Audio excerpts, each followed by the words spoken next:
Hey, good morning, everyone. Um, Welcome to another morning musings, which is something that we try to do every Sunday morning. But lately, things have been a little bit, I won't say hectic around here, but I just had other things that I had to take care of. So last week we didn't go live. um, I do want to mention Tuesday. We're not going to be going live on our normal Coturnix Corner live stream. But we do have a live stream planned for Wednesday. I believe that's the 18th. And we've got Jeff Maddox and Rebecca Lynch are going to be on the show talking again about poultry nutrition. Now, Jeff came on a few weeks back, and that show went over really well. It ran actually a little bit over time, and we just had a whole bunch of questions that we couldn't get to. So Jeff suggested that we do another live stream and just answer questions on poultry nutrition. So we are going to plan that, and the reason we're doing it on Wednesday is Jeff is unavailable on Tuesdays, so I had to kind of adjust my schedule for that. So anyhow, good morning, everyone. I'm glad you guys could join us today. A lot has been going on around here for the past probably 2 weeks. Had to make some really hard decisions over the here. Um, I had made some plans. I was expanding my quail operation and was seriously looking into supplying hatching eggs and selling birds locally here on a little bit bigger scale than I have been. But things kind of happened, and it turned out to be more of health issues. So right now, guys, I have zero quail. Um, I sold off all my birds. I have one guy who is taking care of a line for me um, that I'll be able to get back in the future if I decide to get back into quail. But I sold off all my cages, sold off all the birds, or gave away quite a few of the birds actually. And until I can get new cages set up outside, I'm going to be kind of laying low on quail, just because it turned out to be a health issue. I don't know if you guys noticed, my voice is a little bit, I won't say raspy, but kind of, I don't know, sounds like I'm old. And I got this tickle in the back of my throat all the time. And it turns out that I was having a lot of dust and dander buildup in the shop because of all the extra birds I had out there. And in the past, it hadn't really bothered me. I mean, I kept quail in the shop for like better than 6 years, and it never really bothered me. But lately, I don't know. It's in my throat. It's in my lungs. I feel I've been wheezing for a couple of months now, and and my wife's got some lung issues also. So we just decided that it would be better off to get rid of the birds until I can get something set up out back. And I mean, I do have the aviary, and I plan on using that, but I want to set up some predator-proof layer cages that I can use out back, for being able to collect eggs and whatnot. So that's where I've been, and that's what's going on with us. It's really disappointing, that because I did a lot of work out in the shop. We knocked out one wall, expanded the shop another, almost 15 feet, and we had some pretty big plans to finish out this year and then go in heavy into next year. But things happen, and health is more important. So I do have uh, one path I'm leaning towards taking out in the shop, and that is setting up my woodworking stuff again. I've got all kinds of woodworking equipment stuff that's been in storage for a long time that I'm thinking about setting back up, and maybe go into building some cages, custom brooders, incubators, stuff like that. We're gonna have to see how that goes. Again, I'm dealing with the issue now. It's not bird dander and dust; it's sawdust. So, you know, that might not work out either. But we'll see what happens. Um, Other than that, that's about all that's all new that's going on over here. Um, if any of you guys are keeping your birds indoors or in an enclosed area, and you've experienced issues, with breathing issues or dust issues and whatnot, post it over in the comments. I'd like to hear what you guys have to say about it. Now, I know a lot of people in the past week have been telling me, you just need to up your exhaust situation, to draw that dust out. It does work. I did have I've got a big 24-inch fan that I was drawing air out of the shop, and what was happening is I had gone through and I'd cleaned all my cages, wiped down all the tops of the cages and stuff, and the lighter dust and stuff, the stuff that floats around in the air all the time, yeah, it does draw that out, but it seems like there's still an awful lot of dust settling on the cages. I put a filter on the back of a 20-inch box fan just to kind of monitor how much that was picking up, with the exhaust fan running. And it was still, in a 24-hour period, it was still filling up the filter on that.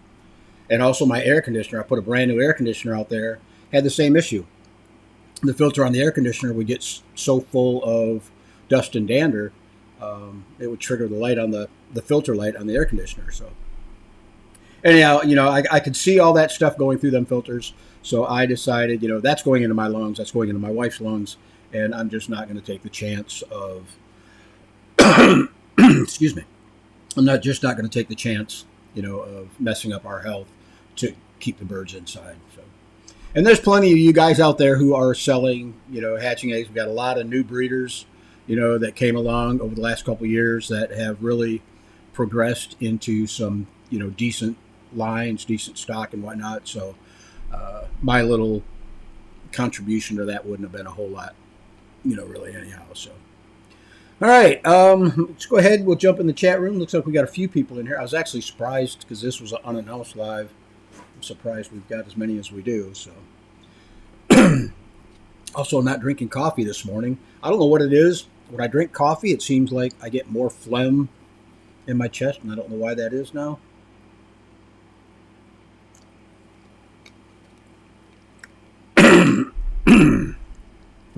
So we're on water.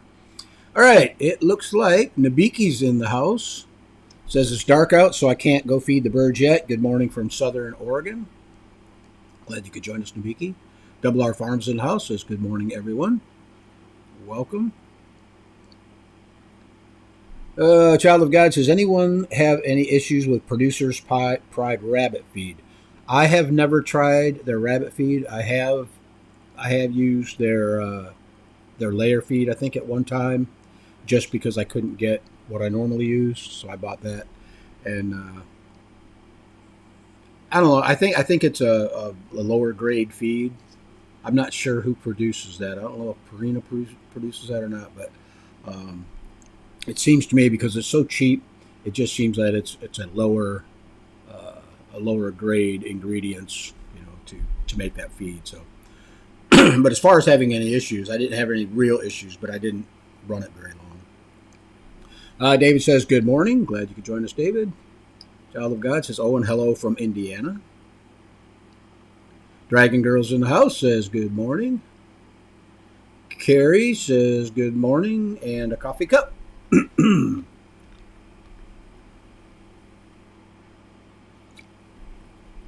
Samantha Stratton's in the house says, I only feed Kent rabbit food. I've never heard of Kent. Samantha, you're in Michigan, right? That wouldn't be because it's Kent County, maybe? I don't know. I never heard of Kent. Nabiki says, who saw the eclipse yesterday? It was really something. I did not see it. It totally slipped my mind. Actually, I had some issues with my truck, and I spent half the day pulling tires off my truck. I had a rattle in there on the passenger side, and I could not figure out for the life of me what it was. First, I thought maybe it was a anti-rattle clip came off and the brake shoe was rattling, or the brake pad was rattling, but we pulled it off, and that didn't seem to do it, so I don't know. Problems. Anita Garrett's in the house. Good morning, everyone. Good morning, Anita. Glad you could join us. Child of God says, was listening to a YouTube video that talks about shortages and food issues. Someone lost a bunch of rabbits and thinks it's producer's pride rabbit feed. Yeah, again, I don't have any experience with that, so I don't really know. Nabiki says, I understand hectic. Yesterday was my godson's memorial. Sorry about that. Yeah, that would be hectic. And the rabbit's in the house says, good morning. Child of God, yeah, I figured it was rabbits. Double R Farm says it is Wednesday at 6 Central. Yes. Yeah, it's 7 p.m. Eastern Standard Time, so yeah, 6 o'clock Central. Mary Howard's in the house says, hi, glad to be here.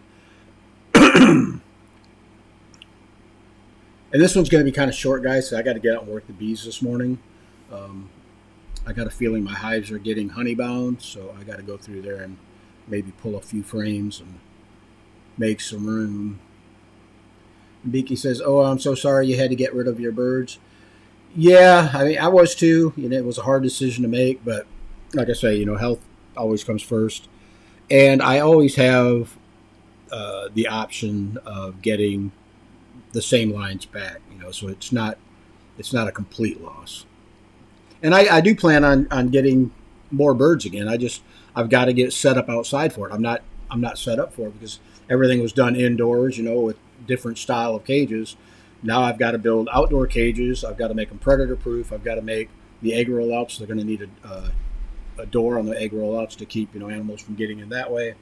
So, yeah, it won't be long. I give it maybe a month or so.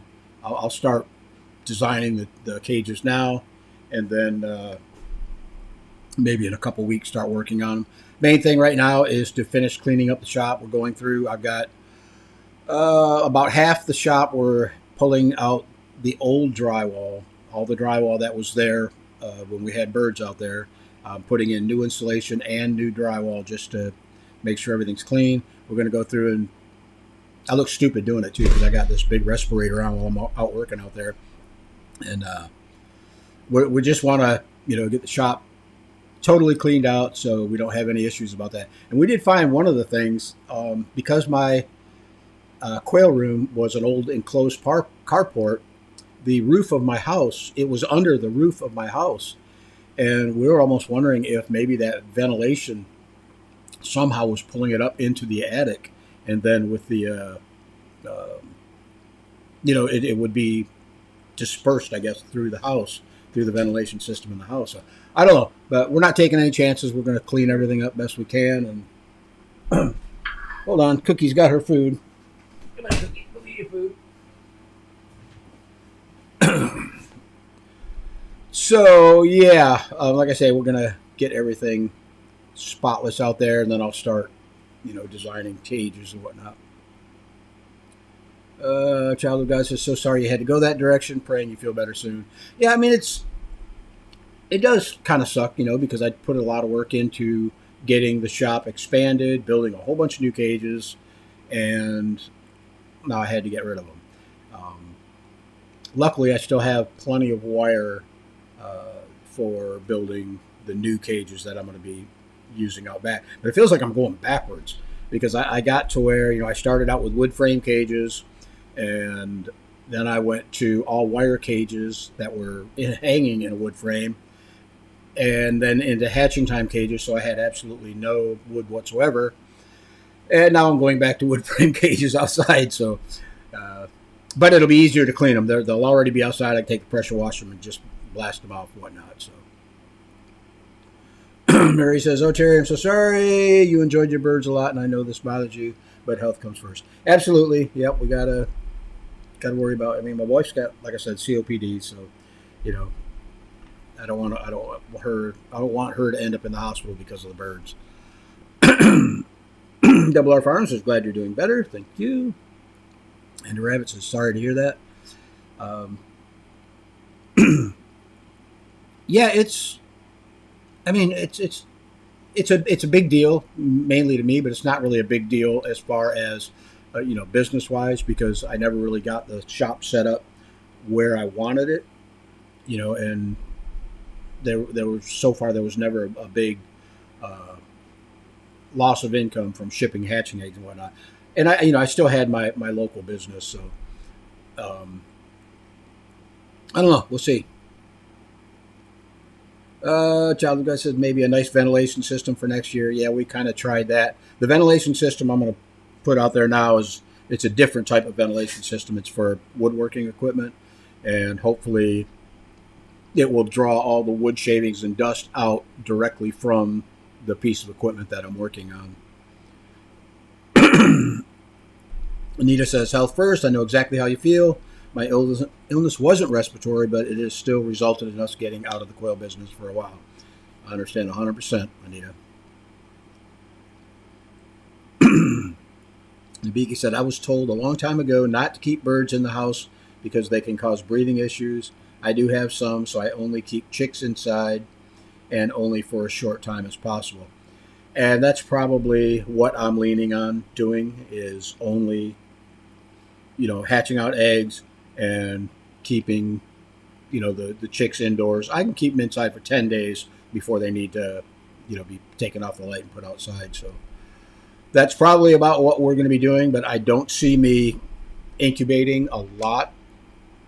Maybe, 20 eggs at a setting versus, 200 and 300. So,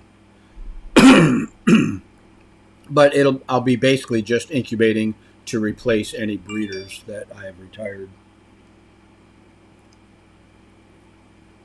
Let's see. Hey, Del Choo Choo's in the house. Good morning, Terry. Glad you could join us. How am I feeling? Same old, same old. And greetings from Miami. Child of God says, mine are in their own room, but actually doing better sinus drainage wise. Not in there for long periods. Longest is cage cleaning day, which, by the way, is today. Yeah. And, it's funny, too, because I've had birds out in the shop now, or out in the quail room, at least 5 years. I've had quail probably close to 7 years, but when I started out, they were outdoors. So, yeah, and it's funny how it kind of slowly worked up. But I have a bad habit of neglecting safety equipment, like, wearing masks and whatnot. I did have pretty decent ventilation, but I just guess that, over, a 5-year period, all the exposure to it got to where my lungs don't like it anymore. David says, I have 10 button quail in an outdoor patio reptile tank. Cool. Child of God says, your wife, take care of your wife and yourself first. Yep, that's the way it goes. Nita says, we ran an attic fan on automatic thermostat humidity that came on automatically with settings, double exhaust fans on the windows in the attic fan, and an intake fan on the opposite end. I do have one of those fans that it draws air out. And it's like you said, it's one of those. I think I posted pictures of it before. It draws air out. I've got an app on my phone where I can turn it on and off. I've got temperature settings and humidity settings that it can come on automatically. But the main reason I put that up in the attic was to draw the heat out. It seemed like my air conditioners were working twice as long as they needed to be, and it was because I have a black roof. I got black shingles or charcoal colored shingles, and in Florida that doesn't work. So the attic would get really, really warm, like 140 degrees warm. And I could get it down to about 110 with the fan on. But it didn't draw enough out of my shop. Vicky says, good morning from Northern California. I just bought a pressure canner. Can't wait to start canning quail. Cool. That would be interesting. I've looked into that before, but actually I looked at Anita Garrett's channel for canning quail. I just never did it. Salvador's in the house. Well, I haven't seen you in a while, Salvador. Good morning, Terry and everyone from Puerto Rico. Glad you could join us. Ernita says, we found that the AC held the dander and it got damp on the coils, which caused problems. So we had to remove the AC and switch to a swamp cooler. I know exactly what you mean. I have to clean the filter on our air conditioner out there every 12 hours because the filter was getting clogged up. But also I had to take, and I had a spray bottle that I would spray through the coil fins, and that would wash out the dust and dander that was getting in those fins. I also had a little toothbrush that I would kind of go along and, rake that out. So yeah, I know what you mean. Wow. Steven's in the house. Is good afternoon from South Africa. That is cool. Glad you could join us. Jeremiah says, good morning. Glad you could join us. Double R Farms talking to Nabiki. Anita Garrett says, do you weld? We're thinking about tube steel hutches for outside. I do weld. The really only experience I have in welding is stick welding. I used to do a lot of that back in my younger days when we built race cars, and I always, welded up all the roll cage material. But I don't think I would be very good. I don't know. I'd have to try it, either with a MIG or a TIG, welding lighter steel. Like I say, I haven't decided 100% how I'm going to build the outside cages. I will be documenting it and putting it on the channel when I do it. At first, I was kind of looking into Chris Karn's design from Slightly Redneck, but I don't think for the square footage of his cage, I don't think it would hold the number of birds that I want to keep. So I don't know. Like I say, I'm still all up in the air as far as how I'm going to build this. I got to sit down. I'll probably design it I got a CAD program I can design it in and put it together and see how it goes. Arturo says, good morning from Leander, Texas. Glad you could join us. The Dinosaur Omelet. I love that name. Feel better as soon as possible. Hope you're in good spirits. Yep, we are. Ventilation is an issue for lots of people. Indoors is tough. Yep.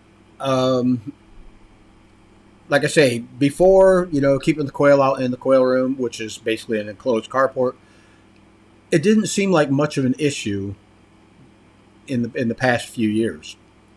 It's just recently I'm starting to feel it. I mean, I can I can feel it down in my lungs right now a little bit, kind of like a wheezing type of a deal. And I keep having this annoying cough that just won't go away. So anyhow, we will get rid of it. And Glenn's in the house. Says hello from northern Michigan. Glad you could join us, Glenn. So, okay, Kathy says, I have my birds outside and one flew away. We were able to get it back, but curious what tactics are used beyond prevention, of course. I'm waiting for a proper enclosure from Dale's Quails. Yeah, the biggest thing is have them in an enclosure that they can't escape from.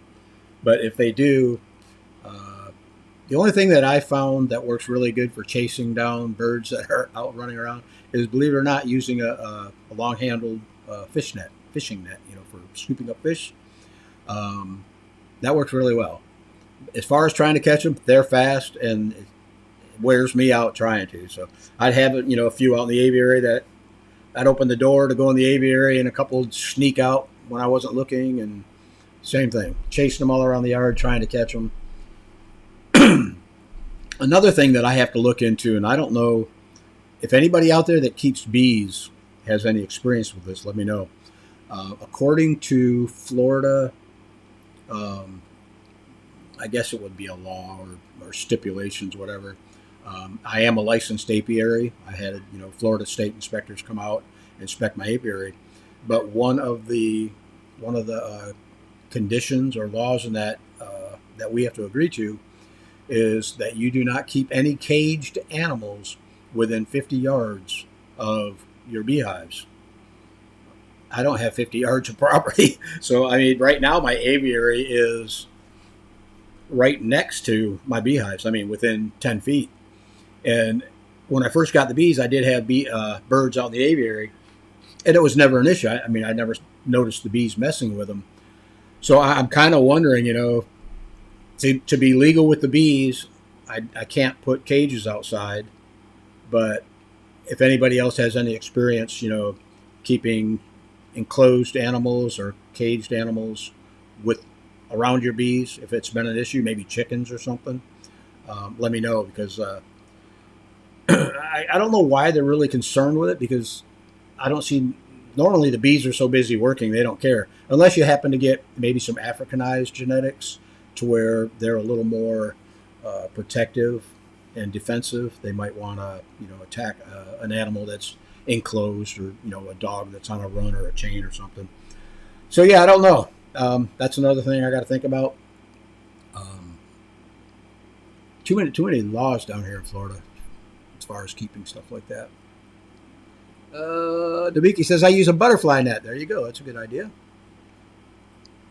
Andy Rabbit says, just be mindful of the wire you use. I recommend a false floor, but a warning quail poop will build up on 1 inch chicken wire, false floor, 9 inches below. I had thought about that.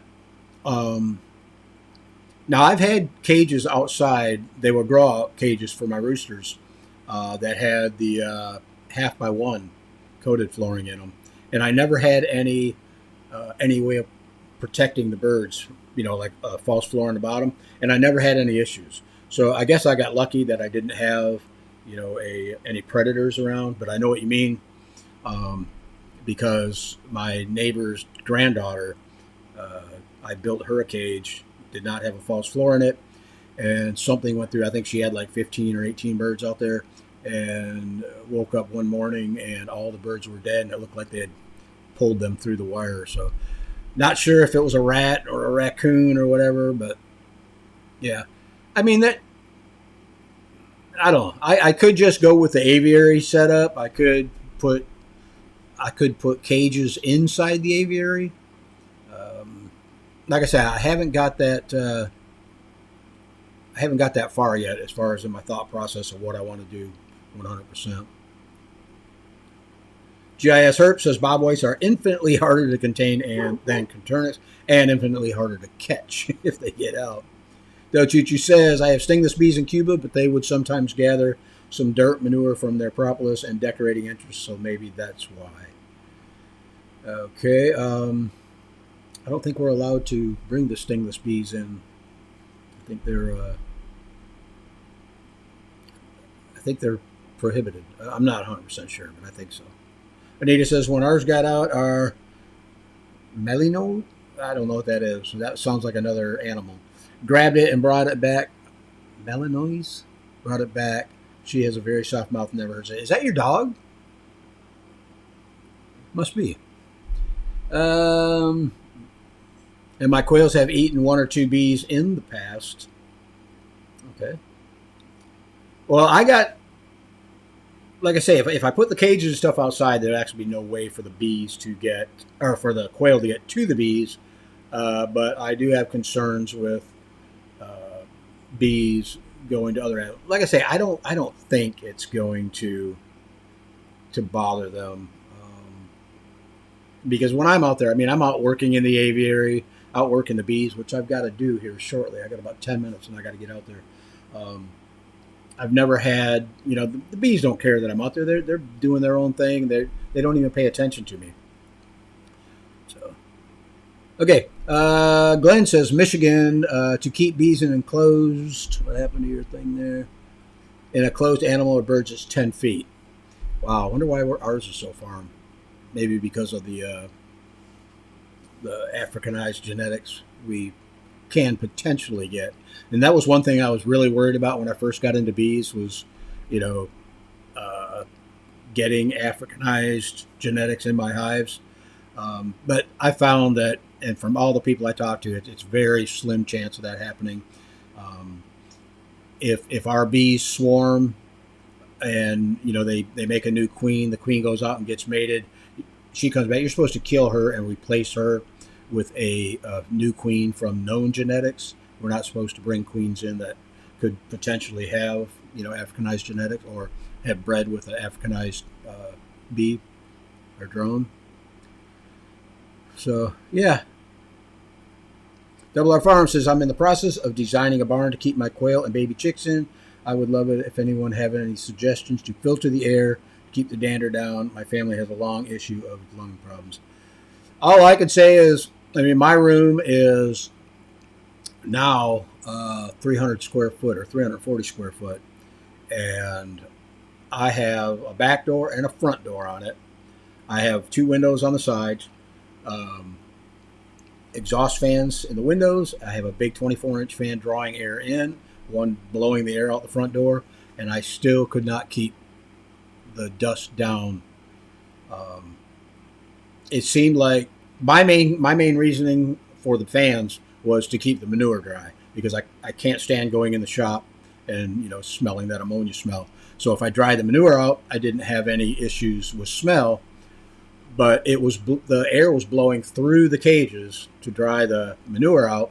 But I believe it was also picking up all that dust and dander and blowing that around the room, which is why I installed the box fan with a filter on it to try to catch some of that. But no, it's anything enclosed. I think if you got any number of birds, it's going to be a challenge to keep the dander down. A lot of people said to me, why not just wear a mask when you go out in the shop? And I was doing that. When I go and clean cages, I would put one of those little N95 mask on, but I would get so hot and the mask would get wet, and then it was actually harder to breathe through it. So I'm like, this is an awful lot of work because of a dust and dander problem. So Glenn says 10 feet minimum. Okay, on the bees. Yep. Gator 6723T says, moving into my first home soon, looking to build my first quail hutch and start my quail journey. You're in for a ride, bud. I mean, that's all I can say. Quail are amazing. I love keeping and breeding them, but you're lucky that you're just starting out because you can learn from all the experiences of other people on what not to do. First check out all the videos on the channel here, but go on Facebook and check out some of the different Facebook groups. There's a lot of great information out there. A lot of people that have already made the mistakes and figured out how to fix it, or other people help them out, fixing their issues. So as far as how many quail you should start out to get your feet wet, I would just start out with one cage and a small covey of maybe 10 or 15 birds, just to get the feel for them. There are issues that you can run into. Some lines have aggression issues. You got to learn how to deal with that. Start out, just go to a breeder that sells bird that calls for aggression, and you shouldn't have an issue that way. But there's a lot of stuff that you want to learn before you start getting too big and get overwhelmed with it. So, like I say, check out all the Facebook groups. There's a lot of groups out there. Coturnix Corner. Anita's got a group. I think she's got a couple groups. But go on there, check out those groups, and ask questions. There's a lot of, actually do a search. There's a lot of old posts in there that people have already put in their input. So.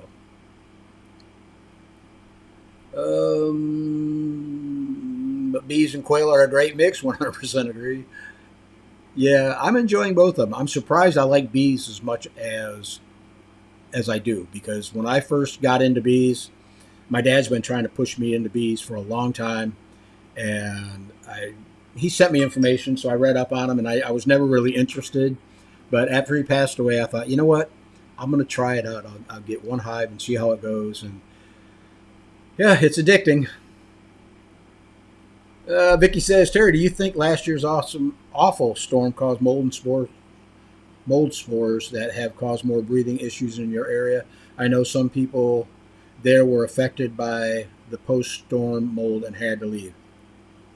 Yeah, I've heard of that too, and even on the news they say that that there was a lot of stuff kicked up, and a lot of stuff that got wet and caused moldiness, and yeah, a lot of people are having issues with it. We didn't, here in the house, we really didn't have any issues as far as water leaking indoors, so we didn't have any mold problems. But I mean, even right after the storm, when everything was 100% humidity and miserable outside, I could go outside and it doesn't seem to bother me. The biggest, is that my light flashing? It must be. I got to check that bulb. Um, the only thing that we could attribute it to, and I'm almost 100% sure, was the dander and dust in the quail room, because when I'm outside the quail room, it's not that bad. But when I go into the quail room, especially like cleaning cages and whatnot, by the time I got out of there, I was having a hard time talking. My, I wouldn't say my chest was getting tight, but it was like getting wheezy, like making a whistling noise when you breathe. So, yeah, no, but I do know what you mean as far as that the hurricane storm or the hurricane mold issues. Nolan's in the house is good morning. Not talking to me. Nolan says mask work. Trust the science. Absolutely. Let's see. Not talking to me. Del Chuchu says, question, how often do you eat quail eggs? Pretty much daily when I have them. I think I'm down to my last couple dozen in the fridge now. But, yeah, I usually have, a half a dozen eggs daily. And if I don't eat them for breakfast, I'll usually, cut up some hard-boiled eggs, throw them in a salad or something. Nolan says, do quail eat any vegetables? I have only found they eat cucumber. My quail, when I was giving them treats, they loved watermelon. They loved cucumber. Any kind of greens, dark leafy greens, they would tear apart and eat. We shredded, my wife actually shredded carrots at one time. She was making something. And we took the shredded carrot and threw it in the leftover stuff, threw it in the cage. They chowed down on it. So, yeah, even pumpkins. We just, my wife just cooked up a pumpkin, and she takes the guts out of the pumpkin. Quail love that stuff. So. John says, if a colony loses its queen, it can go very ornery instantly, and an enclosed cage animal cannot escape. That's a good point. And actually, I had that same thing happen 2 weeks ago. I'm not sure if I did it or if they killed the queen. It coincided with a salicylic acid treatment, and I was pretty sure the queen was in there before the treatment because I opened the hive and they were, going about doing their business. But after I did that treatment, about a week later or so, I went in there and they were very ornery, and I'm like, "What on earth is going on with you guys?" So I pulled every frame and tried looking for the queen. Could not find her, so I closed it back up. Went out like a week later, same thing. Pulled every frame, could not locate the queen, and the bees were really grumpy. Every time I pulled like a honey frame out, they were coming at me, hitting my veil and everything. So I figured they were queenless, and instead of going out and buying another queen, this late in the season, I figured I'll just combine them with another hive. So I did my first newspaper combine. So instead of having two medium size hives, now I've got one real big one. As a matter of fact, today I'm going to go in there and check them out, make sure that I'm sure they accepted them, because I'm seeing a lot of normal activity outside that hive. So, but yeah, good point. If the colony loses a queen and they get ornery, you don't want a caged animal in there. Okay, I just got your text, Anita. I will check it out as soon as I get off of here.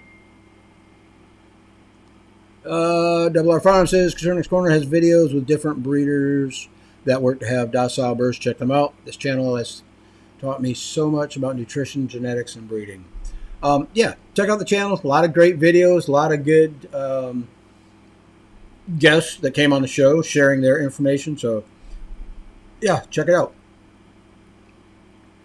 Glenn says, with not as much sunlight now, my quail have gone from producing one egg a day to maybe one every 4 days. Is anyone else having issues?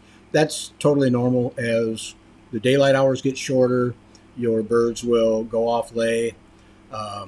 What you can do is add some supplemental lighting to them.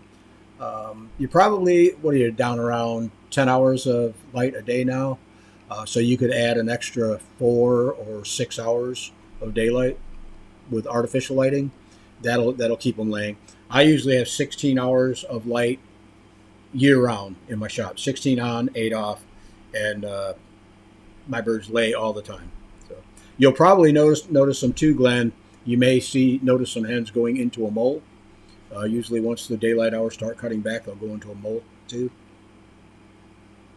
Bob says, would you ever have a quail lovers gathering here in Florida? It's funny you mentioned that because I've had a couple people reach out to me. One was a pretty large company saying that they wanted to do a convention. I'm like, I really don't want to get tied up into. I mean, it would be a good idea, and I would attend it if somebody was to do it. But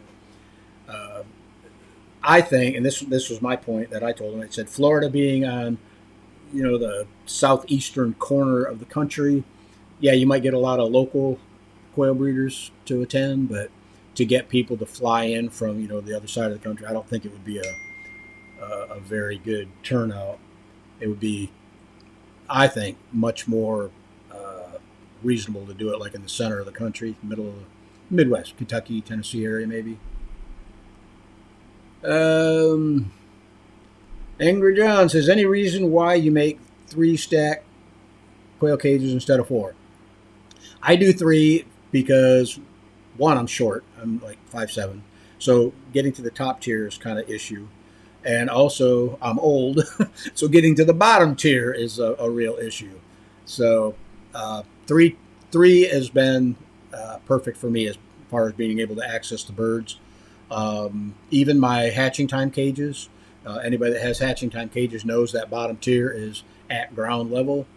So I built frames to lift the hatching time cages up, set on top of the frame. That way I could access all 3 tiers of those.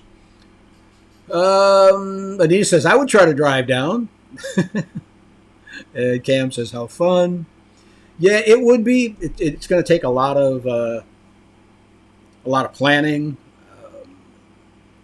To me, I would put together a team of people, to actually try to pull something like this off instead of 1 or 2 people, making all the decisions. To me, that's, I don't know. I think it would be better if you had a group of people working on something like that. Maybe in the future someday it'll happen, but I'm pretty sure I can tell you I'm not going to be behind it. I'm not going to, try to organize one, but it would be kind of neat.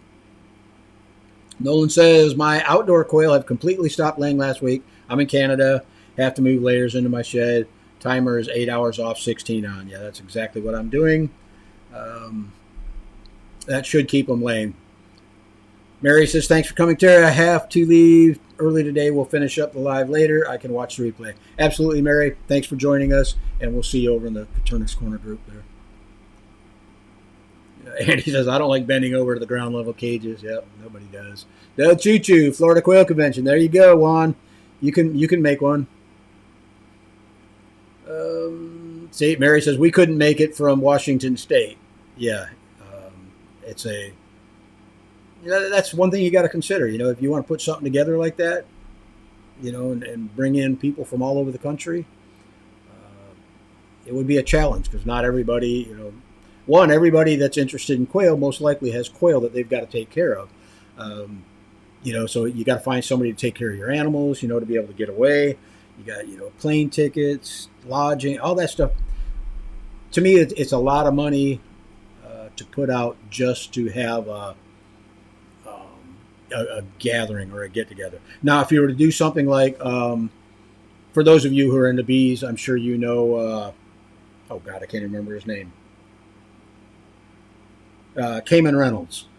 He just put together, he's done Hive Life for several years, but there was an issue with that one. But now he's doing one called North American Honeybee Expo, and he's doing it right. Him and his wife are putting this thing together. They've got their own team. They're putting this thing together, but they've got vendors coming in. They've got, top of the line speakers who are filling out a 2-day period of, so you can watch, all these talks and whatnot. It's amazing. And they were smart. They put it in the middle of the country. I think it's in Louisville, Kentucky. And they've already sold out tickets, I believe. But they're not cheap. They were charging for it, but people were willing to spend that amount because the people that are coming there are top of the line. They're not they're not backyard beekeepers. They're beekeepers that have been in it for a while, know what they're doing. So, yeah, I mean, to put on a show like that, yeah, it would be fun. Would it be challenging? Very challenging. So, yeah, that's my thoughts on it. If anybody wants to do it, I'll help out as much as I can, but I don't want to do it. Glenn says, I have 1 and 2 tier cages outside because of the raccoons higher off the ground. Another good point. Cam says, a 2-step rudder made... Oh, okay. A 2-step Rubbermaid stool has been helpful here. There you go. Yeah, I got one of them really short step ladders. It's like a 2-step step ladder that I use to fill up the buckets, my watering buckets on top of the cage. And that's been really handy because I can't reach the bucket without it. So, yeah. But when I'm designing my new cages for outside, it's going to be everything. I think it's going to be single tier. I don't think I'm going to do double tier because then I've got a tray that needs to be cleaned. I want it to where the manure falls on the ground. I can compost it directly under the cage. We've got a good population of black soldier flies in the wild down here, so getting them to get into the manure and help compost it won't be an issue. Yeah, Andy Rabbit says it costs so much to drive / fly that far and a room just for a day or two for my likings. Absolutely. I mean, we could put together a large convention online, electronically. Do a live stream where you bring in a bunch of people. Actually, you could do that. Would be kind of interesting.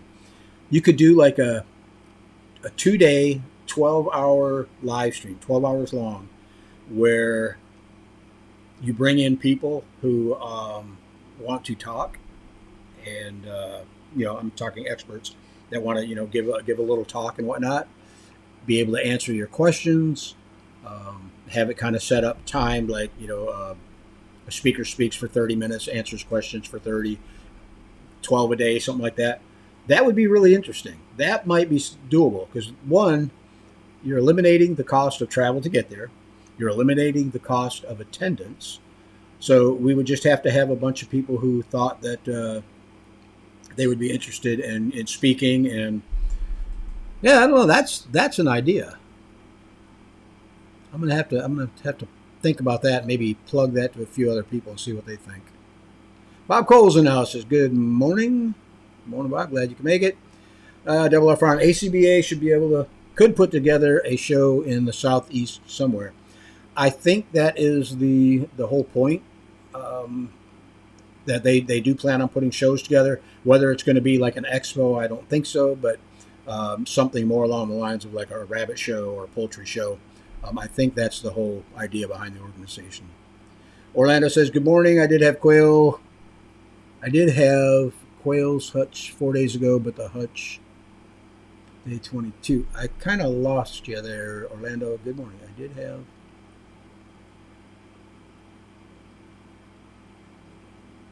I don't understand your question if it is a question. Sorry about that. Andy Rabbit says mid-country is better. Absolutely. Bob says, "I'm lucky that my hutch area is next to but lower than the covered patio. I can fill water buckets on the top of a double stacker easily." Yep, that's going to be my plan for my new outside cages, is to make everything as easy as possible. I mean, I figure I'm retired. There's no sense in me actually having to work to keep quail. I might as well, make it, something simple to do, to where all I got to do is go out, feed, water, collect eggs, and I'm done. So,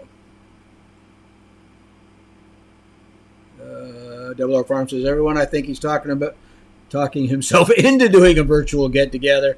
Yeah, we'll have to think about that one, but it was an idea. Angry John says, "For your breeders, what is preferred male to female ratio?" When I'm doing it just for myself, anywhere between a 1-to-5, 1-to-7 ratio. But when I started with the idea of selling hatching eggs to the public, I went down to a 1-to-3, 1-to-4 ratio because I wanted to ensure that I was getting, a good fertility rate for the eggs that I was shipping out. For me, 1 to 5, 1 to 6 is no problem. I've actually even gone more than that. I've done 1 to 10 and had halfway decent hatch rates. So I can say the more hens that you have per rooster, the less your hens are going to get beat up. When you have smaller ratios like 1 to 2, 1 to 3s, seems like the hens are always bald. The back of their necks, feathers are plucked off. It's not that they're hurt. It's just that they're being overbred. So. Nolan says, question, building an incubator a day with an insulated box and light on a thermometer, will not having an egg turner be a big issue? You can always turn by hand.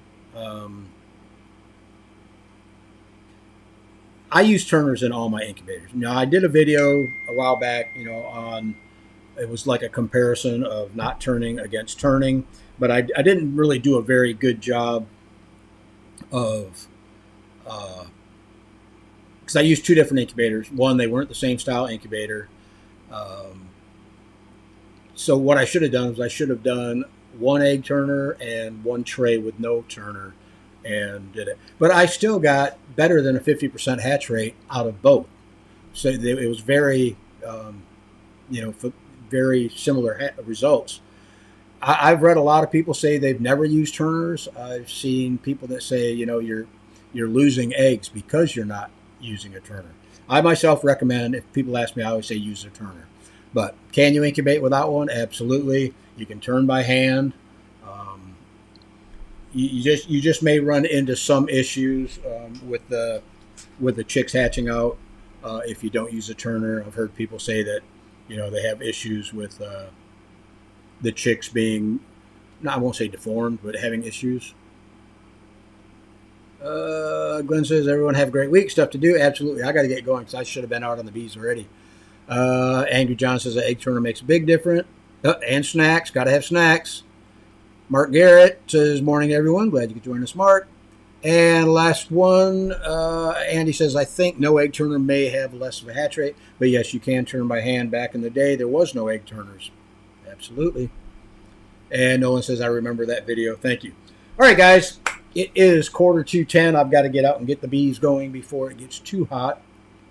I want to thank you guys for joining me today. I just wanted to let everybody know what's going on with me as far as quail. So if you were thinking about ordering quail or hatching eggs through Gulf Coast Quail, you're not going to see them on there for a while, if ever. I don't even know if I'll ever get back into shipping hatching eggs. No Del Chuchu, no bee channels. They're enough work without having to worry about doing videos on them. Where was I? What was I saying? Oh yeah, as far as hatching eggs. But I am going to take Coturnix Corner in a new direction, or Gulf Coast Quail in a new direction, that I am going to start building cages, brooders, incubators, some other poultry-related stuff. And I'm trying to figure out, how I can do it and still be able to reasonably ship them. I know there are people out there that build cages and ship them, but seems to me that the shipping costs would be awful high. So anyhow, I will let you guys know on that on up and coming live streams. And don't forget to join us Wednesday, not this Tuesday, the 17th, Wednesday the 18th. We have Rebecca Lynch and Jeff Maddox. It's going to be 1 hour, maybe even a little bit longer, on nothing but poultry nutrition questions. They're going to be taking your questions because we're constantly getting questions. We have questions that we couldn't get to in the last live stream with them. So that will be at 7 o'clock Eastern Standard Time. I'll try to get the thing scheduled, like Monday. That way you guys will see the reminders over on the Facebook groups and whatnot. So, guys, thanks for joining me. I really appreciate it. Hope everybody has a great weekend and a great upcoming week, and we'll see you on Wednesday.